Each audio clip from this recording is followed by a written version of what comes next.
In my opinion, this is the actual iPhone moment for blockchain, where a single infrastructure can exist in a shared security paradigm and provide multiple services which are required for this thing to look like a computer.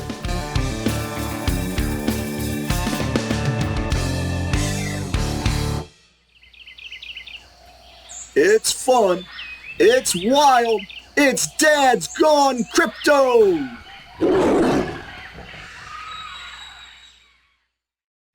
Hey guys, welcome to Dad's Gone Crypto. We're in with another great show. We've got Joshua Tobkin from Super Oracles, and he shares some exciting alpha. We keep saying this, but this is the beauty of getting these guys on the show. We get to understand how their brain works. We understand their work ethic. We understand how to get into crypto, because that's the question. How do we make a living out of this? How do we transition? How do we transition with our day job into something with the minimal risk? And Joshua shares that with you. And he's got an exciting project that has launched. It's relaunching soon. So if you get in, there's an opportunity for you to basically upskill. And if you bring a vetted project to him and it takes off, what happens then is you can get rewarded for this. But that's a little bit of alpha. But stay tuned for the show. In the meantime, Ryan, what has been happening with you? You're looking fresh. I can't say that a few days ago. What's been going on? Yeah, I'm still recovering from the Super Bowl party we had over here. So a bunch of family and friends, and a lot of good food, and too much alcohol, I think. And to see some of those pictures, go see some of those pictures, log on to our Facebook group and click on Dad's Gone Crypto, and then just click the invite and we'll let you in, and you can just see some of the cool photos and the chicken and the meat, and made me so hungry. Yummy. Did you get any photos up there of Michael's vacation yet? With the hair splashing. Oh, excellent. Yeah, get on there and check that out up too. There. Get to see Michael half naked in the swimming pool, strutting his dad stuff. Oh, God. We so dead. When he's back, he's so dead. Oh, no, he's so dead. We so dead. All right. So what was happening my weekend? Well, we had a birthday party with a friend, so we was just chatting some stuff and managed to, after a few wines, tequilas and beers, roped some mates into some paddle as they call it. So jeans and smart shoes and collared shirts, 2.5 hours of beer and tequila if you lost. And epic competition. Sunday, feeling very sorry for myself. Dead man walking. But we live and we learn. But it was great. It was a great weekend. Oh, that's great. All right, today, guys, we have Joshua from Super Oracles, and it's a very exciting show because he's going to tell us about his project, what he's been up to, how he broke the internet, literally, and it's a super project that he's busy with, and phase 2 is coming out soon, and hopefully he can share some details about that. But Joshua, thank you for joining us. Tell us a little bit about yourself. You have a very creative career in this space. So let us know, how did you get into it? And you're now the CEO/co-founder of Super Oracles. Sure. So my journey into kind of technology actually started when I was 22 years old. My first startup was actually in the online gaming space. So I was kind of a semi-professional poker player. I had dropped out of university to play cards, actually. And I was approached to create what was called a rakeback company, or it's like a cashback solution. So we'd help players basically get major discounts or money back from these online casinos. This is also coincidentally the time where I started to actually build a little bit of distrust in centralized systems. I couldn't really put my finger on it, but I knew that the way that, and I couldn't prove anything, but I could tell that the amount of players we were bringing and the amount of payout that we were receiving, it felt like they were like skimming from the top and not giving us the correct amounts. So there was a lot of suspicion there, and there was just no way I could prove it. I had no other recourse, frankly. But so that project went on to do okay. We built it up to over $1 million of revenue. My co-founder at that project, he was actually, believe it or not, a poker prodigy that was still in high school. and he would play high stakes poker during his lunch breaks. Um, yeah, and he was able to bring us through just his connections, major players to our platform. And what we would do is we'd negotiate, say, hey, look, we have 5,000 poker players, and we can bring them to your your platform. But what we'd like to do is do a revenue share. So we'd get back like 50% of the revenue. We give the players up to 90% of that, and then the margin is what we would keep for that was a business model. That was going. It was actually up and to the right and growing pretty quickly. It was a grind, but it started picking up, and we didn't take any VC. We just completed this by ourselves. And then when online poker became illegal in the United States during what's called Black Friday, I was ready to transition to try something else a couple of years later. So sold my shares to my partner. He went on to do well in the international arena. I went on to experiment with other technologies, travel the world a little bit, and eventually got recruited into Madison Avenue kind of technology company. So it was ad tech. So I was kind of working for the enemy. At the time, I thought it was really awesome in that it was very interesting, both mixture of psychology, data-driven decisions, and then also kind of mass media. That company was, for example, one of the largest affiliates. So this is like a super affiliate organization for like Netflix. And back then, when they were giving like the 1 week free, we'd get like $1 payout per person that signs up for the free Netflix trial. Um, and there was a bunch of other consumer packaged goods from like Pampers and diapers to baby formula to other types of just all kinds of products that we would be kind of pushing to various folks. So that got me really great experience and understanding of how like the underworkings of internet marketing works. And but when I over like 2 years later, I found out like, oh, this is how they're generating the traffic. This organization was mass mailing through a mailer that was basically on his yacht in Morocco, going through driving it up and down the coast of like Africa and in Europe to get different IP addresses. And I was like, oh my gosh! Once I understood like what was really going on behind the scenes, I was like, oh, this is not the internet I was trying to create.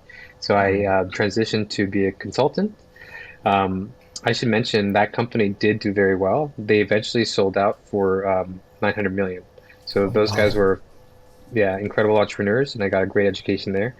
I transitioned to a consultant and was able to create a SaaS product, software as a service. That was my kind of my background. This is already 7 or 8 years ago. That platform still exists today, has clients today. I don't pay any attention to it because I'm too focused on blockchain, but it is self-sustaining. Um, so to get kind of back to blockchain, this is at this stage 2016, 2017. I'm in San Francisco. I get introduced to Ethereum, and my mentality this whole time is about centralized dashboard to control everything, a single place to do everything.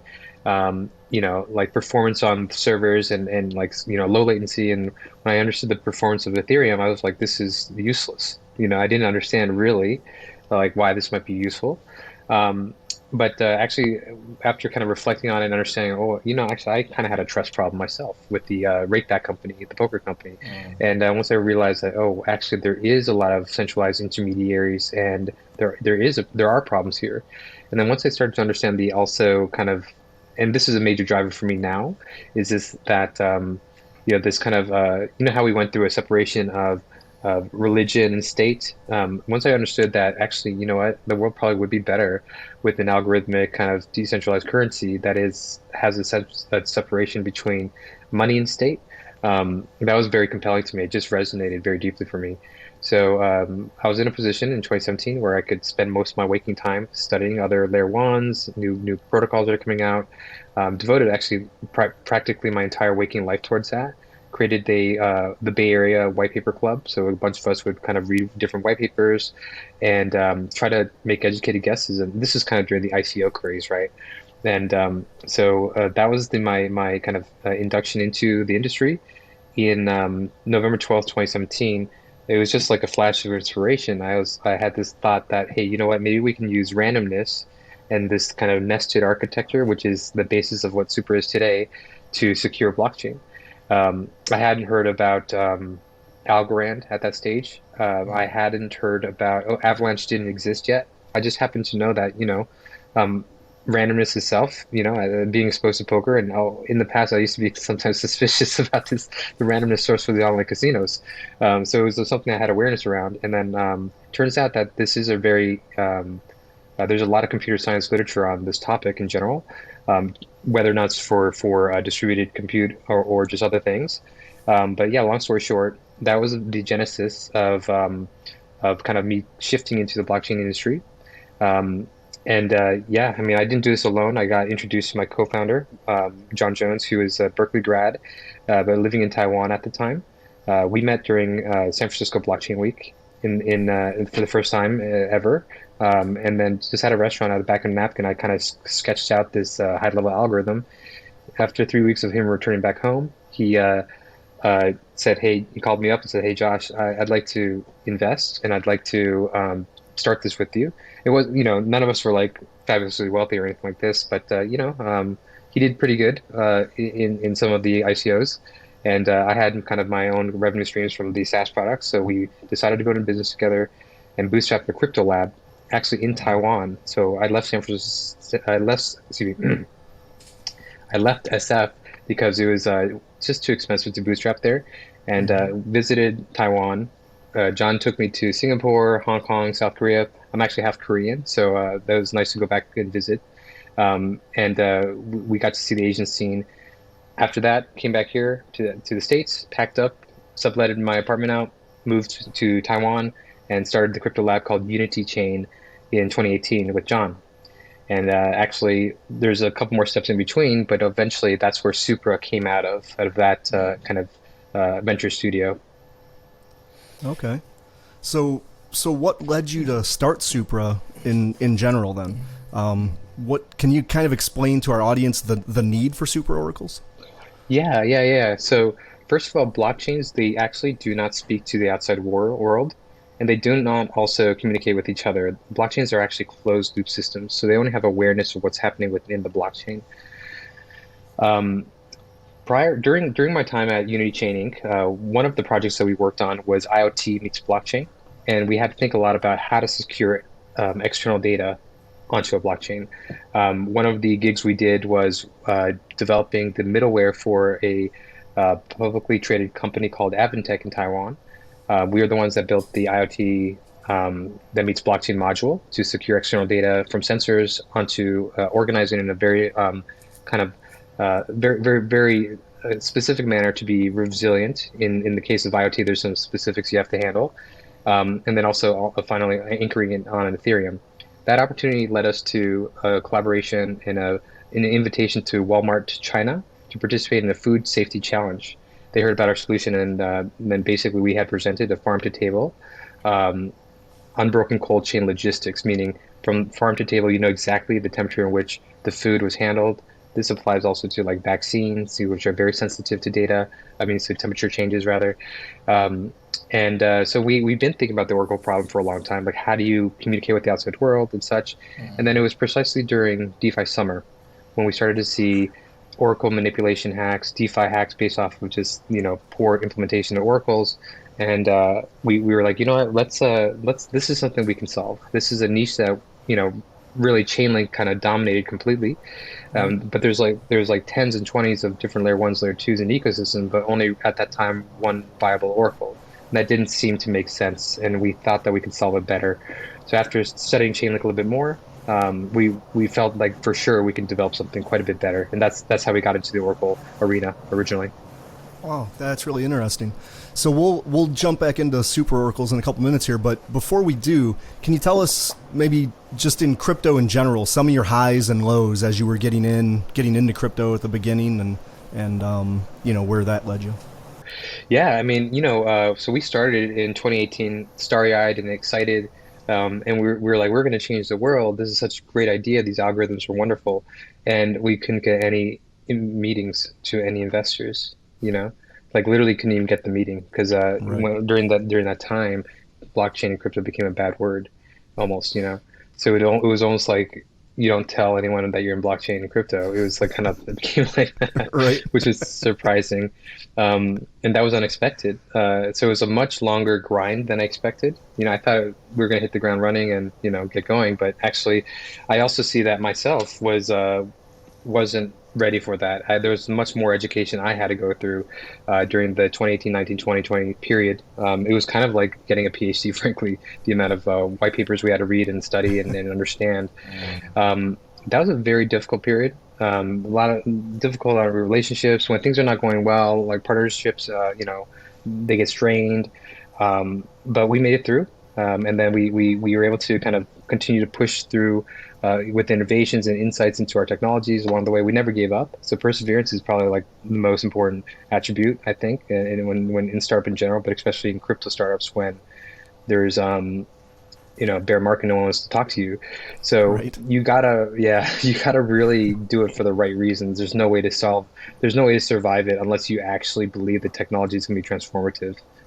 Yeah, so that was tough. And then of course this latest bear market has been difficult as well, but maybe we can talk about that in another part of this conversation. Sure. Absolutely. So, Josh, you're a very, very busy person. And what do you do when you aren't doing crypto? Or is crypto full time? You eat, sleep, and breathe crypto. The truth is, it's actually it requires kind of a unreal level of obsession, and it's not. I don't really recommend it. Like I'm literally wake up. I wake up pretty early at 5:30, and start working by 7, and then finish by 8 p.m. So it's very much 12, 13 hours a day. You have to make some time to eat. You have to make some time to at least get some activity in. So I'll do some walking or jogging. But otherwise, it is insane how much time is required to pull it off because it's such a broad topic. You have distributed compute, cryptography, you have token economics, you have marketing, you have storytelling, you have pitching. There's so many things that have to get done to get this right. Team building and education and white papers. Gamification. Yeah. It's Yes, yes, and it's nonstop. And then you have the interpersonal issues you have to deal with. You have co-founder struggles. You have, health issues. It just goes on and on Yeah. and on. So it's actually like an extreme sport. You know what I mean? Yeah, yeah, Yeah, it sounds pretty familiar. So, like obviously, in my Right. day job, I run a sports science company, and it pulls me in like literally godly directions. And then, of course, the passion now is crypto, which we are building, and we want to create this educational model to bring people into crypto, and that is consumed. So, also, yeah, finishing up at 8, 9 o'clock at night is very easy. But like you said, it feels exactly like an extreme sport this week, particularly, and last week. Ryan and I have just been pushing hard. But yeah, that's crypto, and we love it, and we're in it. So, with regards to an Oracle, there are obviously competitors out there. Can you just explain, they're like, okay, but it's been built already, all right? And why was, you've alluded to why you felt that there's a fairness issue in that, and there's obviously front runners and so forth, but what makes yours really, really special? yeah. So the things that really matter in oracles in particular is data accuracy or security, speed or finality. And also another major category that's not talked about enough is gas economics, the efficiency in which you can publish the data. Now, we do score highest as far as we know, and we studied everyone. We're very academic, and a lot of our team are former professors and PhDs, et cetera. And I have the privilege of working with really really top superstars in the field. So data accuracy is the number one important thing, obviously, because your smart contracts are only as good as the data you feed them. So actually, our philosophy and belief is that we need to apply layer one security guarantees to the Oracle, and we need to take it that far because otherwise you have layer one security, but then you have reduced your smart contract and all the smart contracts that compose with that to the level of security of your Oracle. So Supra actually applies layer one consensus principles to the Oracle layer. We also randomize the nodes so that the committees and the nodes that are responsible for the Oracle service itself is changing often and frequently. The reason why that's important is because it prevents collusion attacks. It prevents nodes from like, hey, Let's not publish a wrong data because that's easy to verify after the facts through forensics. But let's delay the publishing of the data. Let's and thereby maybe an attack that people don't talk about, which is probably happening, and it's hard to prove this, is the node that's responsible for publishing the data, which it knows it's going to publish. If it knows that this is unfavorable for a smart contract or position they have, they delay their publishing of it. They get their trades in first, and then they publish it. So these are the types of things that are very easy, frankly, to pull off if you're not careful. So I think there are some oracles out there that probably are doing this, especially you can imagine oracles that are from, organizations that are specializing in front running. That's something that there's a kind of a conflict of interest there. What we do is we have a system in which, hey, look, as long as 51% of the nodes are honest, then they're going to finish it fast. And we use they're going to reach finality quickly, and it's going to be final. And then also, there's not a single node that can publish the data. It's any of the node. Actually, anyone in the world can take the data from Supra. Supra's backbone technology is the blockchain itself. They can take the data and deliver the payload themselves to the smart contract that does the verification. They don't have to rely on us to do that. So we can. There's a lot of advantages there as well. So I talked about security and data accuracy. The second one is speed or finality. Supra actually has our BFT algorithm, consensus algorithm itself. This is going to be a little bit shocking, but we submitted this to a academic journal recently, and we've implemented it across other protocols, including like Aptos, right? Aptos from the Facebook team, and we're outperforming Aptos by 40% better latency, so faster, and 42% more throughput in a global distributed network of 200 nodes. So I'll talk, yeah, and we're going to be publishing this very soon on our website, and then within 1 month. But this is tremendous. I'm pretty sure this is pushing the limits of any distributed system, and so we don't really expect anyone to be able to beat this, actually. So I'll come into that in just a bit. But why is latency, fast finality important for Oracle? It's because the data itself cannot be utilized unless you have full finality. So you get full finality first, and then you can deliver to other ecosystems that can ingest it in smart contracts. So we do have an algorithm that is sub-second to finality. Like I said, it outperforms what was otherwise previously known as state-of-the-art, which is Aptos, their Joltean BFT algorithm. But Super BFT is outperforming that substantially. It appears like it's going to have the edge for a long time. We don't expect any Oracle to ever beat us in terms of, actually, we don't think they can ever beat us in both the security guarantee nor the finality. So we have a technological edge that this can be very important, I think, for us to compete. Oh, that's amazing. The last component, though, is the gas economics. So when I'm referring to that is there is actual cost for us to publish the data to other ecosystems, right? So Chainlink, for example, has one committee of nodes. These nodes are not changing or rotating, just a fixed set of nodes. It could be 12 nodes. A different set of nodes can be 30 nodes. A different set could be 20 nodes, 19 nodes. There's no standardization there. And they have a different set of nodes per data pair, so like ETH to USD per chain. So you'd be surprised to see, you can verify this, the set of nodes for ETH USD for Ethereum are different nodes than ETH USD on Avalanche, for example. And the prices are also different.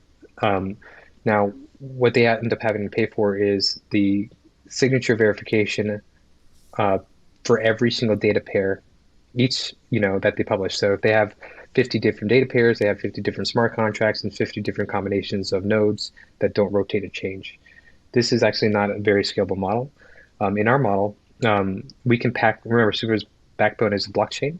We can pack the block with a bunch of Oracle data and amortize the verification costs across all the updates within that data, within the block rather.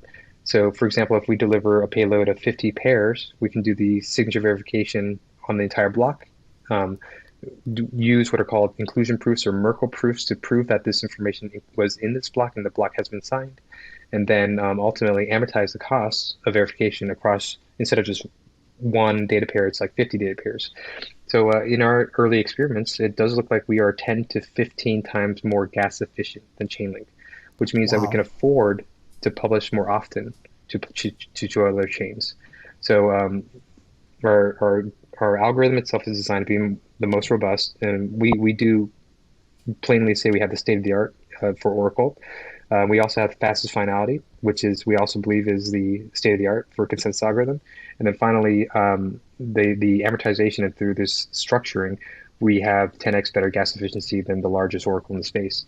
So these are core technological advantages that we have over our competition.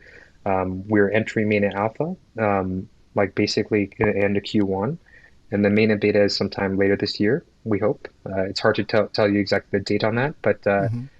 mainnet beta is a little bit different than just Oracle. You're gonna learn that we're dropping oracles from our name.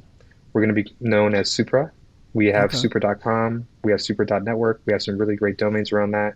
And we're going to be leaning into a new category, which we call an intra-layer.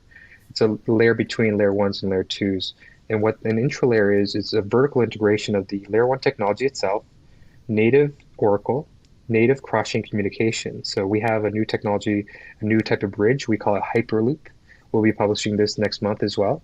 And then also between, and frankly, the layer one technology will have smart contract capability with the Oracle as well as cross-chain communication. You can imagine us, it's a hub and spoke model. Supra is in the middle, and we help other chains communicate with other ecosystems. And the final component of the intra-layer is something called an automation network, a decentralized if this, then that. Smart contracts, you'd be surprised to find out, don't have the ability to trigger upon certain conditions. Someone manually has to do it. But we are enshrining this capability, meaning building it into our system, into our stack from the get-go. This will create emergent qualities. It's in my opinion, this is the actual iPhone moment for blockchain, where a single infrastructure can exist in a shared security paradigm and provide multiple services which are required for this thing to look like a computer. You know, um, Right. yeah. So I just dropped a bunch of alpha. That is our future Yeah. that we're headed towards. Yeah, That's And we absolutely appreciate incredible. that. That is definitely not something we had been aware of. So thank you for that. That's you're welcome. fantastic. So, all right, so the Supra design, if I understand correctly, it's based off of a PhD research paper, right? Thousands of hours of testing, development. How is the transition from academic to developing the actual workable model? It seems like generally those two don't always jive. For instance, Charles from Cardano gets a whole lot of flack for just being all about research and not, necessarily the greatest workable product right at the moment. Yeah. So can you delve into that a little bit for us? Yeah, that is a good question. I mean, so you have like Cardano on one side, and they have like Solana on the other side. Solana is like incredible engineers and engineering, but they're a little bit lacking on the research side. Cardano has some great research, but they're a little bit lacking on the implementation side. We're kind of in the middle. I believe that some folks, and this is not necessarily my comment, but some folks who are smarter than me have said it seems like Solana, for example, has an incomplete protocol. There's things missing, and shortcuts being taken here, and that might be some of the reason why there's been some issues in the past in terms of liveness. But we are what we do is we run a lot of tests. We have these ideas. We run small tests on it to verify that this actually does perform better, and we track the data and the measurements. So we're practical. Now, the vision that we have is so large, it's going to take another, let's call it over a year to fully roll out the intro layer. But we're going to market first as the Oracle. And with the blockchain as the backbone, it's just that it doesn't have all the bells and whistles yet. So we're trying to be practical, and we're trying to move fast without breaking things. We are at the current phase, in the development and phase and debate phase and such. We have been largely, I would say like 65% of our team, brain power rather, was on the designs and making sure the designs are right and formally verifying safety and liveness, etc. But now we're moving into an era where 65% of our focus is we feel like the designs are ossified and we're pretty much done with the white papers, and we have papers for the DORA, the Oracle Protocol, Distributed Oracle Agreement, consensus algorithm is coming out soon. A verifiable random function service is coming out, it's publicly facing as well. And we have like a couple more. Those are all basically done now. Now our energy is focused on the implementation. But everything I want to make this clear is everything that we've done up to this point is rigorous, and we also do, we write out the pseudocode. So the implementation of it, it actually is a little bit easier now that the pseudocode is already kind of pre-written.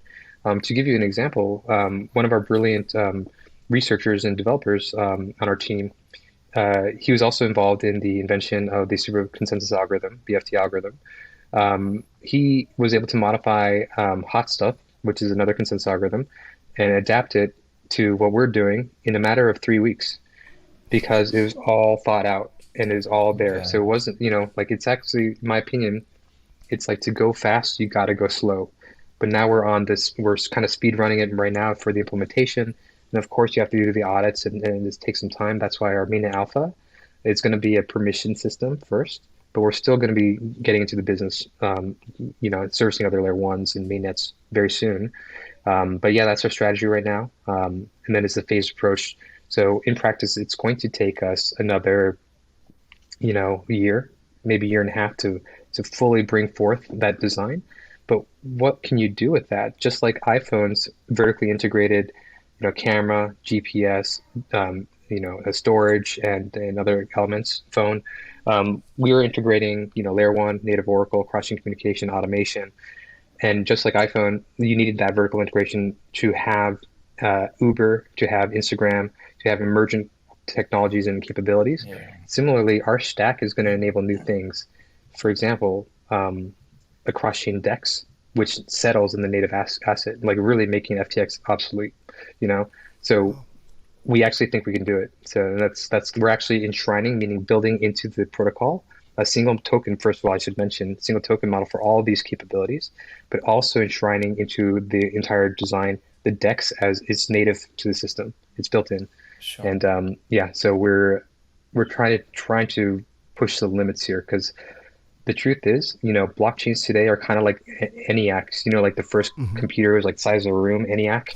Yeah. They're kind of like that, the distributed ENIAC, right? But the blockchains of the future are going to be supercomputers. And they're going to be, when I say supercomputers, that doesn't mean they're only going to be in server farms. They can still be running from your house. They can be running from a modern day MacBook Pro, but they can, that's a MacBook Pro today with the M1 chip is a supercomputer compared to like what was out there before. So yeah, this is where we think Computers it's that were headed. putting rockets in space. Wow. All right, so tell me, Josh. Those used to be like yeah. cell phones, right? Yeah. Right. No, exactly. Exactly. So decentralization is very important, right? And some of the audience members, want to say, why decentralization of the oracles? Can you explain why you guys use the terminology clans and tribes, and how does that benefit your ecosystem? Yeah. So the clans and tribe architecture was precisely that idea that I had the Spark of Lightning for in 2017 in November. It was like, what if we randomize our nodes into which I didn't actually even know the term subcommittees back then. I wasn't even thinking like that. I was like, I just called them clans and tribes. But the idea here is that we can use randomization every epoch, or like let's just say 1 or 2 day period, to using a verifiable random function to which is native to our system, by the way. We have this natively because of the cryptography we utilize.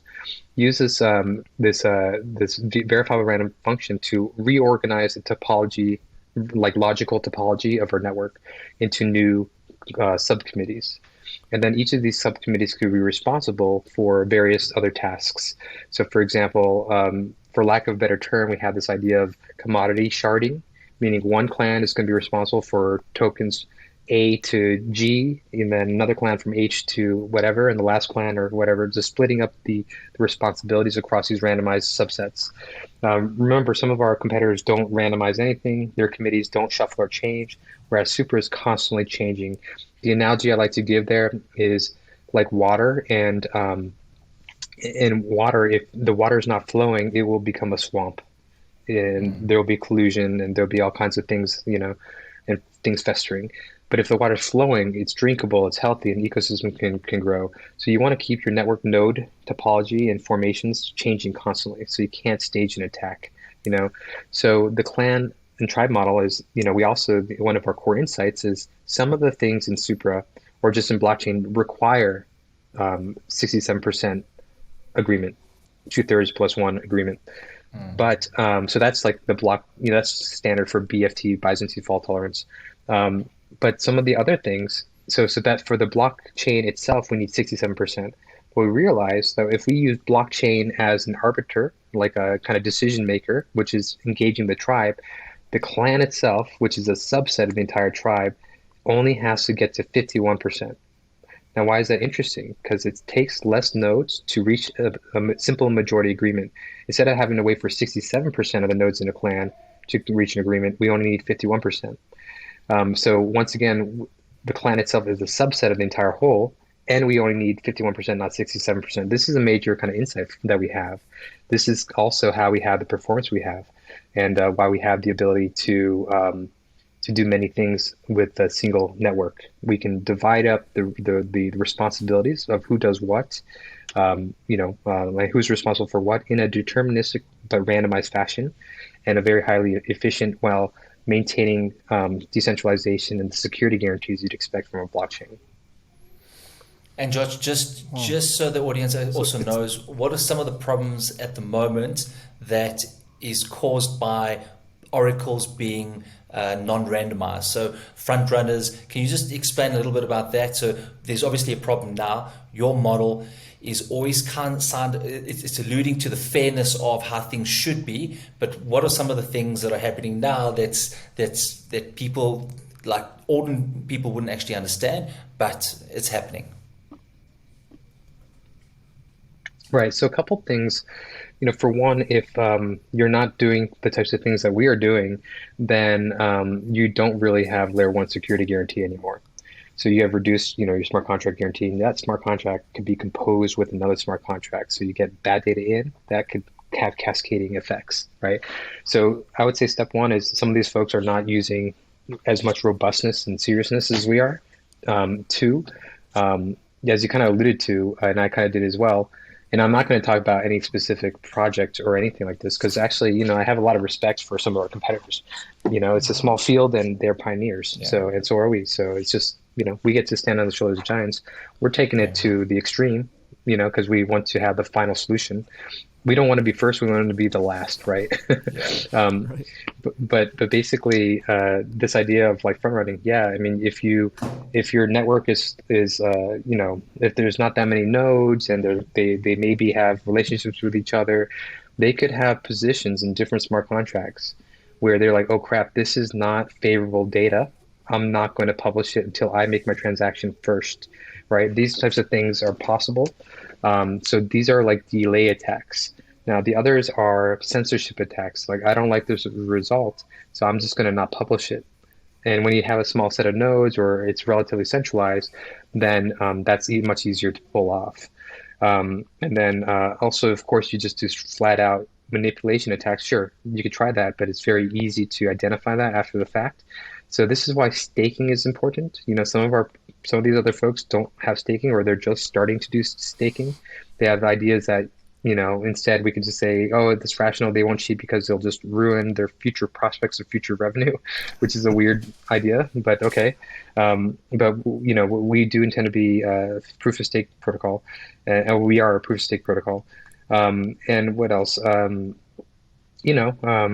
Basically, the truth is the Oracle completely dominates the smart contract. So you need to use a very robust solution. And instead of don't be evil, some of these protocols, they rely on insurance for payout in case, or they rely on, hey, don't be evil, guys. We are a can't be evil model. You can't do it unless you have the majority of control of our network. So that's why I have said in the past, it does appear to me to be, we are 10 to 100 times more secure than the competitors. Of course, we'd have to fully decentralize first for those security guarantees to kick in. Mainnet Alpha is going to be centralized and permissioned, but we will progressively decentralize it. We already have 600 folks that want to be, more than 600 now, that want to be node operators in our system. And we have some of the largest node operators in the world invested in us as well. So step by step, we will progressively decentralize it. That's amazing. Can you tell our viewers, how can they get involved with staking or operating a node, possibly, if that's even still a possibility? Yeah, so on our website, we will have more information on how to become a node on Supra. You'd have to fill out a form and apply for now. You'd also have to acquire a stake in order to run a node. Some folks that maybe can't, you know, don't have enough stake, we're going to enable delegation. Foundation itself will delegate some tokens as well. And that's, yeah, probably the best way is to get on our whitelist on our website, supraoracles.com. And then also kind of more for the general audience, we do have, as you guys were kind of mentioning, Sean and Ryan, at the beginning of the show, we do have this kind of gamified learn to earn program that went Yes. too viral. It grew too fast. We had to pause it. Yeah. But that's a really great way. Yeah. There was the That'll be a gamification great that way though began. for folks to learn about Supra. Sorry, I Yeah, think Sean's a little bit delayed there. But sure. Sorry, you with us, Sean? yeah, the Super Oracles game. How long did it guys take you to develop that game? And it's a learn to earn game, so you participate in understanding what an oracle is, what the ecosystem is about, what the purposes are, and you obviously refer your friends, which was an ingenious way from a marketing standpoint. So, how long did it take you? And tell us a bit about the gamification. Yeah. So, I did have my part of this, but actually most of the credit has to go to our creative director, our chief creative officer, Kai. We actually do take, design rather serious, and we know that we have something great, but how do we tell the world around us? So we about 8 months ago, maybe a little bit more than that, we had decided like we're going to deliberately invest into the gamification of our Learn to Earn program. The results and the creativity and the Easter eggs and the other things are like, a lot of those things are, I can't really take the credit for. The viral loops I can take credit for because that was like my background before, and I knew that it should work. It worked too well. Like we thought we'd get Yeah. 50,000 signups in 6 months. We had 230,000 signups in 6 days. We're like, okay, we got to pause it because we ran out of tokens Wow. we had to rework the whole entire token economics. So we're relaunching it in about a week. And then also we have a new target of onboarding 1 million people, and we think we will absolutely obtain it. We currently have 350,000 contacts already that want to folks that want to learn about Supra, and we're going to get it to over 1 million. It'll probably take us, I would say, like 45 days to do it. Wow. Yeah. That is fast growth. That's amazing. So, what was the numbers that you guys received? You basically within 4 to 5 days you reached like it was supposed to be for a niche group, just your beta testing. How did it get out of hand? Was it what did you have a large audience to begin with? Was it only selected for a few people? How did it grow to what I think it was 260,000 users of that? I think the KYC was about 150, 160,000 KYC people in 5 days, which is unheard of. And that's with teething problems. Obviously there's, delays in getting the KYC done. Can you explain a bit more about that?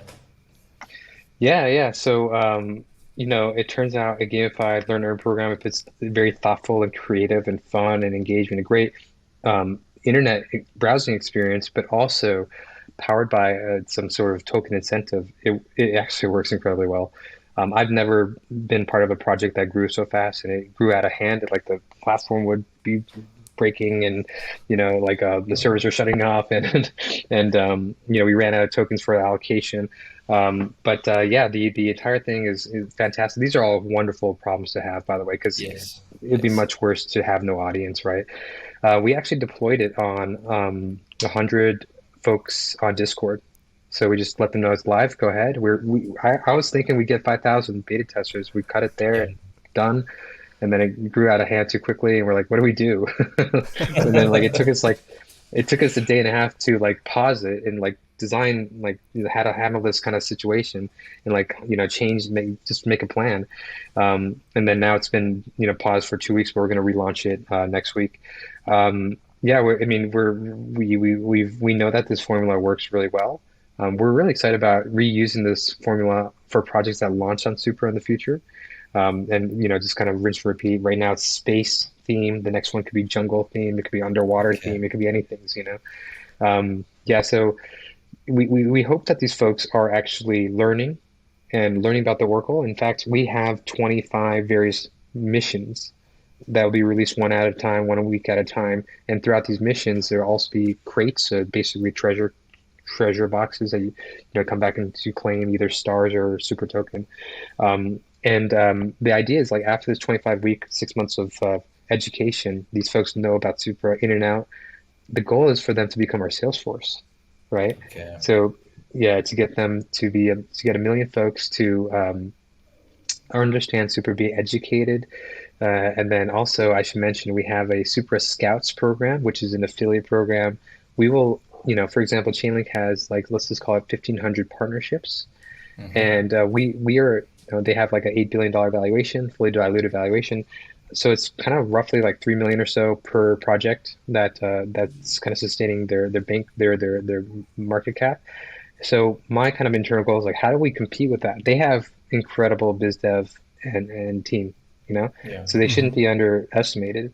The only way for us to beat is to kind of think to beat that is to think kind of logarithmically, like, okay, let's think of big numbers. All right, I get that at this stage, we're going to get 1 million people to KYC. They will have to download our wallet eventually to get the token. So we'll bootstrap a wallet. We'll also bootstrap an identity system, a reputation system at the same time through the wallet. And these are all KYC people. But the idea is that some percentage of them, let's just say even 0.5% of them, become part of our Super Scouts program, where they can earn, say, $500 per referral or $1,000 for referral. And we only need, if I could click a button and pay 1,000 people or pay out $1,000 per project that integrates with us, 1,500 times $1,000 is only 1.5 million. We would do that any day. I'd do that Yeah. right now. What I mean, if I could. But so we want to build a sales force, educate them, have them enroll into actually becoming independent contractors of Supra, give them this referral commission structure, and I think actually we could, in a period of 1 year, make a huge dent and be the second Oracle by far, and then possibly within 2 years be the number one Oracle in the space through the strategy. So the numbers seem Wow. to pan out. Yeah, it could work. Yeah. And That's yet, amazing. another way to get into crypto. So if you guys are listening out there and you want to know how do you get into crypto without having a very smart brain, right? Like some of the guys we're interviewing here today, is to listen and get some alpha like this by logging onto the wallet, setting up your account, playing the game, understanding, and listen, right? We all like, what is an oracle? How do you explain an oracle? It doesn't matter who you are. There's always that learning curve, even if you're the smartest person in the room, right? You always want to improve yourself. And Josh just said to you guys, listen, we're creating a sales force that you going out and potentially bringing a customer to them, you can get rewarded. Boom, you're in crypto, all right, and hopefully you're rewarded in super tokens, and that way Yep. the ecosystem keeps going. You have to buy from the tokens, the price goes up, and so forth. So the more projects that you bring, it just benefits the ecosystem. So it's another way to get into crypto. It's not just you have to build. It's not just you have to do a podcast like we're doing. There's ways, and this is giving you the roadmap, and all you have to do is just log onto the app and basically just try it out and enjoy it, and you get rewarded by referring your friends. Yeah, Yeah, absolutely. exactly. Ryan and Sean, your audience can they can get access to Super's BLASTOFF program. You guys can provide your links to them. And also, I do want to mention we had started with only 0.5% of the Super total supply for this program, but we've Yeah. elevated it to 7%. Sure. Yeah, Last I read it was we're going 5%, big. and I'm like, sure. Now We're it's going Is for, 7%. Wow. is that the I don't, total amount of tokens available or the total released amount? That would be the total amount for this program. I mean, okay, so for the participants themselves, it will be like maybe up to 5 or 6%. Then we're also giving out other major giveaways, and then that might make the last 1%. But we have structured this to accommodate for 1 million people to have access to our token. But yeah, like Sean, as you said, the best way to really kind of build up a quote unquote bankroll, even if you don't even have any funds, is to participate, learn about Supra, read our light papers, our white papers, our videos, watch our videos, and then refer projects. And then some of this referral, we're actually going to start off at 1,500. So $500 worth of USDC, $250 worth for testnet integration, $250 if you get that project to mainnet integration, and then also $1,000 worth of Supra token upon mainnet integration. These for these projects that actually use our solution. Now, these projects will have to apply to our Super Network Activate program, but what that is like a discount program. So we're going to be giving out, say, 6 months free, then 18 months of like 90 to 50 to 90% discounts. So if a project, like as a scout, you're telling a project, hey, look, I can get you access to Supra, a better algorithm and solution. They're newer though, so they have this specific bootstrapping program. You can get in, you can get 6 months free, you can get up to 90% discount. That discount up to 90% for 18 months that's only for the very initial phases. It'll tier down. And then if you get a project to join Snap and get approved in Snap, then you will get the commission. And that commission is $500 plus $1,000 Supra. And I cannot promise you anything about actually exactly what Supra is going to be worth. But if we pull off what we're trying to pull off, it could be very interesting where that heads, let's put it that way. Yeah, absolutely. just from the private sales and that too, right? You guys have done incredibly well. And of course, it's a community. So if you build a good community and you build a good product and people believe in it, you got to understand you're going to have, a lot of people interested and rooting. People love to get behind good projects and almost build this army of people. And just tell us when do you think that that Salesforce will roll out? Is it within a year or sooner or? Oh, sooner. Yeah, very soon actually. So Project BLASTOFF is launching in about a week or so. Relaunching. This time not out of beta to the final version. I've been checking every day. I've been disappointed. I'm like, come on, what's happening? I know. Yeah, there's a lot. Your participation is important. Yeah, thank you so much for being patient. And we have some really great announcements around that coming soon. And then our mainnet alpha is coming soon as well. I think approximately, let's just call it roughly 45 days. At that stage, the Snap program, Scout program, actually they're already live. So we are actually going to be announcing these programs as like mission number 5 or something like this. So down the path a little bit. But yeah, I mean, folks that want to get involved and reach out to us. We are building our sales force. We are building our community.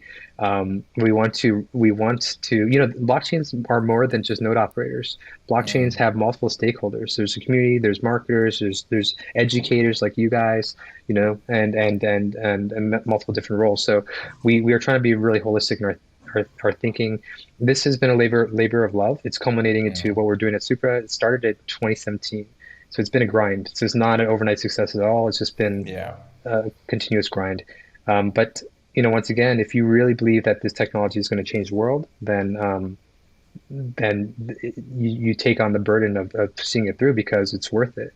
I fundamentally believe that a separation between money and state is going to make the world a lot better. This needs to exist.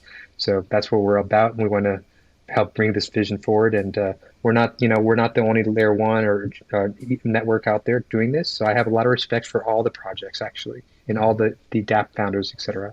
So it's actually us versus the old world, not us versus each other, at least for the next 5 years. Yeah. 100%. Wow, that is a beautiful vision, and obviously we're all rooting for you to make good on that vision. So. To get to 1 million users, can you take since you're a poker player, what time frame do you think you'll reach it? Time frame to reach 1 million users? Yeah.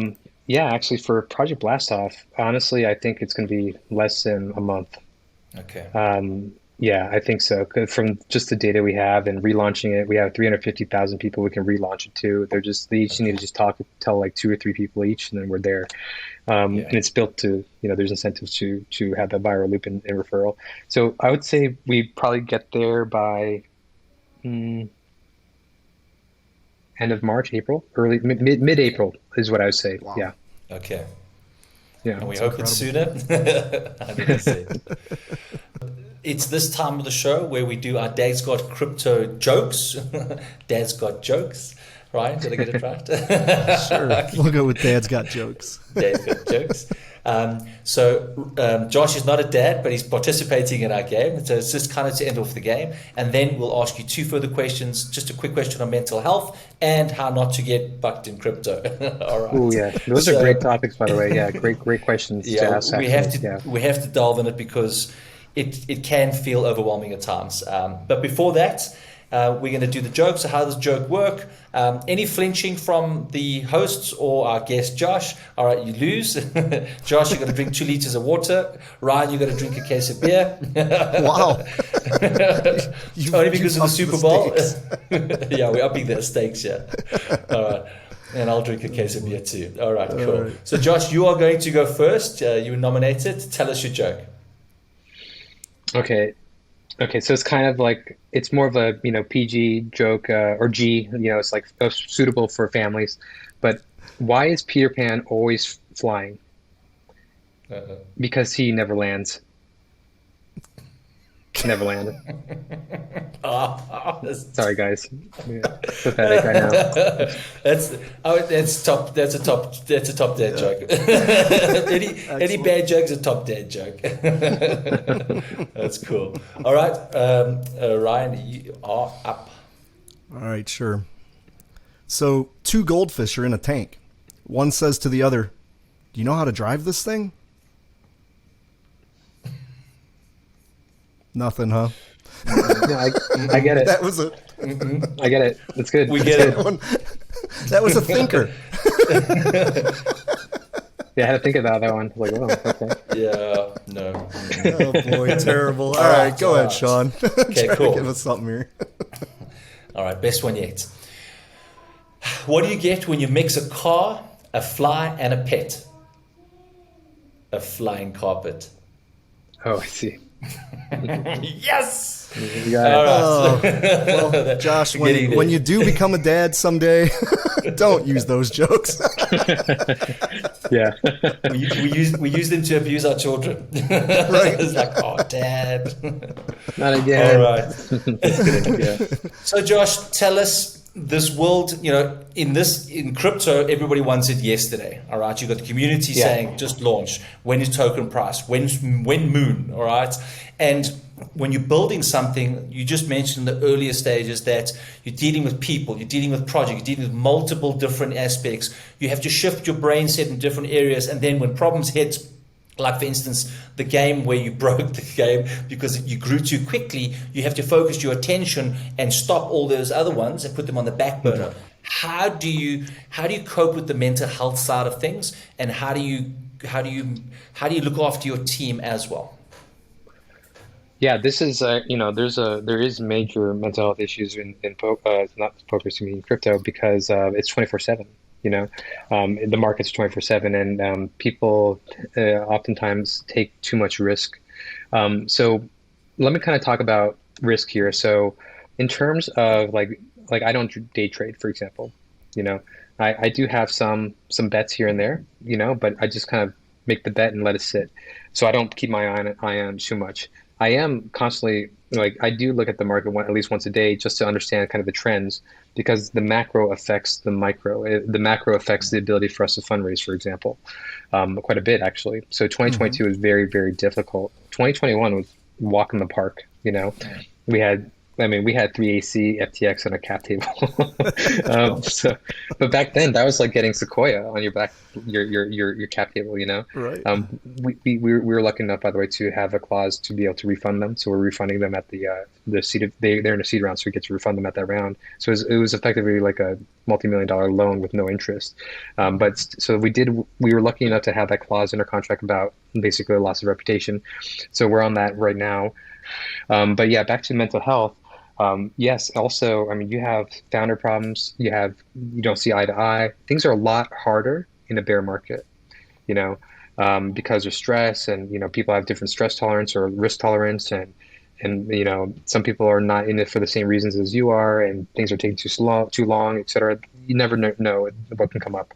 In terms of how to handle these types of situations, I think one of my keys has been just walking. So just going on the treadmill and just making sure it gets some exercise at least. Yeah. Otherwise, I'm sitting a lot, at the computer, and there's a lot to do. And also having a calendar. I live by my calendar. I need to. It's the only way to keep track of everything. And then also, it's really important to, in my opinion, to have some sort of higher goal or something that you're moving towards, some sort of sense of spirituality and the purpose in your life and mission. When you find the right mission, you feel like this is important for the world, you can persevere a lot easier. But if it's just for like money or such, then it's much harder to actually make it through. So I've been able to cultivate that real belief internally. Like I actually really believe that this is going to be incredibly important for the world. It might be one of the most important things. It probably is the most important thing I could ever work on. So I feel like I found my sense of purpose. And then because of that, being able to actually, you guys have no idea. Maybe someday you'll hear it. The last 2.5 weeks have been the hardest in my life, in this company, but just in general. And yeah, you just got to make it through. You know, I mean, there's a lot of pressure. There's a lot of different intentions that people have in different timelines. So I would say, yeah, cultivate a sense of your own belief system and like why you're doing it. And then make sure you do get some physical exercise. Also, generally speaking, I do value sleep a lot. I need to, generally speaking, get 7 hours of sleep. Yeah. Last a couple of weeks, I did a couple of nighters where it was like less than 2 hours because I had to. It's just too many things going on. But otherwise, in general, I do try to get at least 7 hours of sleep. So sense of purpose, enough sleep and some walking, and then generally try to eat healthy. I've been eating healthier recently, and that'll kind of helps, So Yeah. it definitely helps. Yeah. That's it. That's what I got for that. Yeah. That's great. That's great advice. Absolutely. So we like to end our shows off with getting our guest top tip on how not to get fucked in crypto because it is so easy. So, can you give us some insight there? Yeah. So Yeah. your one top tip, yeah. Yeah. So I mean, this is one of those things like, well, I'm going to give you one for two different scenarios. One as a crypto founder, and then one as a what do you call it? As a just crypto token holder, etc. So of course, let's do the token holder model first. It really just has to do with like, operation security, making sure you don't put all your eggs in a single basket. Make sure you're diligent on how to recover your keys in case you lose them.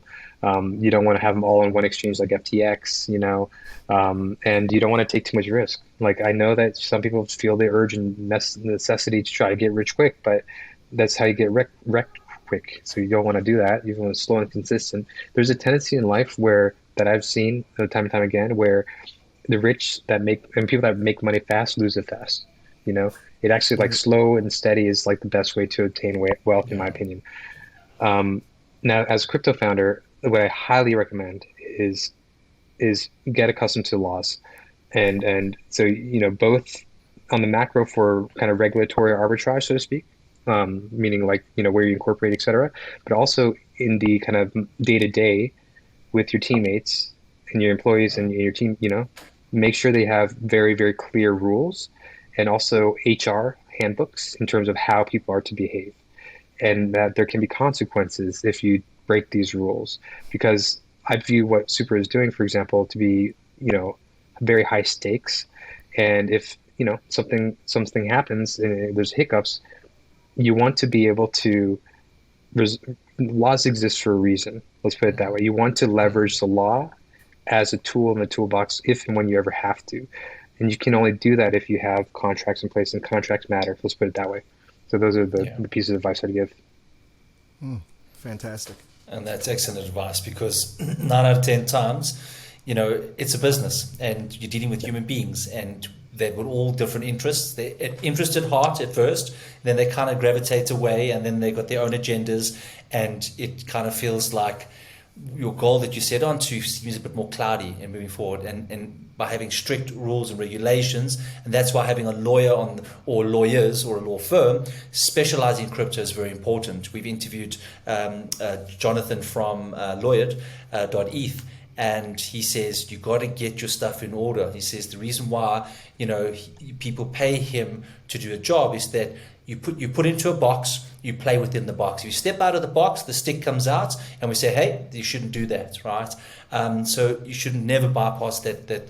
Not if you're serious about obviously a business, get the right people on board to get those contracts in place, and that goes for any business, in fact. Yeah, absolutely. So even if this is someone that's like a brother to you, you still need to do it. Yeah, Right. that's my advice. Yeah. Perfect. All right, Josh, I Sean, know let's sign some contracts. When we get on here, I'm not going to say that. So, Josh, thank you very much for your time. I know you're an incredibly busy man, and we really appreciate your time. And hopefully, we can get you back on the show just to give us some more insight closer to your launch, some new stuff that's going on. We love Super Oracles, just for the idea of what you're building. So we're following your journey. It's in process, so we can't say it works, it does all this. Yes, it's been tested, and yes, it's going, but there's a journey. And we every time we get more information about it, and every time we go into it, we kind of get more roped into the beauty of it. So please keep going, and please, change the world with what you got. And dads out there, do your own research, go in there, don't take our words for it. All right, go and learn, ask those questions if you need to by joining the Discord. And on that note, Josh, where can everybody get hold of you or your team or your project? Yeah, probably, Twitter's always good. So if you need to get a hold of me, I think you guys actually found me or got initiated some conversations through Twitter. Discord is good as well. Our Twitter handle is @Supra_Oracles, pretty simple. And then, Discord as well. And if there's something urgent, someone will pick it up and it'll get to me, one way or the other eventually. Yeah. Awesome. That's great. Josh, thanks once again, and we appreciate it. Yeah, thank you very much, Josh. This was a excellent interview. We learned a whole lot, so thanks for dropping all that alpha on us here. Thanks, guys. I appreciate it. We'll stay in touch for sure. Thank you. Fantastic. Thank you. The material and information presented in this recording are for entertainment purposes only.